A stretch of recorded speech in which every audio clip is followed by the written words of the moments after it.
হয়েছে, বোমটা জ্বালিয়ে তাড়াতাড়ি ঢেকে রাখি। খাবার রেডি, তাড়াতাড়ি তুমি আর তোমার নাতনি এসে খেয়ে যাও। এই তো চলে এসেছি। ও মা, কত খাবার, তাড়াতাড়ি করে খেয়ে নেই। এবার তুমি আর তোমার নাতনি বুঝবে মজা না। নে, এই তুই খাবি না? না, আমি একটু পরে খাবো, তোমরা খেয়ে নাও। হ্যাঁ আমরা খাচ্ছি, তুই চালু করে চলায়। কি মজা, সুস্বাদু। আমার নাতনি গুলো কোথায় পেলো? অনেক মজা।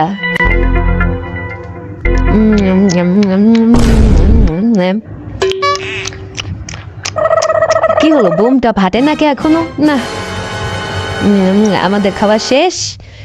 এই তুই খেয়ে নে, আমরা চলে গেলাম। হ্যাঁ আচ্ছা ঠিক আছে। না, বোমটা ফাটলো না কে, দেখে আসি। হ্যালো বন্ধুরা, তোমরা যদি মা বাবাকে ভালোবেসে থাকো অবশ্যই ভিডিওতে একটা লাইক, সাবস্ক্রাইবার করে বেল আইকন বাজিয়ে রাখুন নতুন ভিডিও পেতে। তো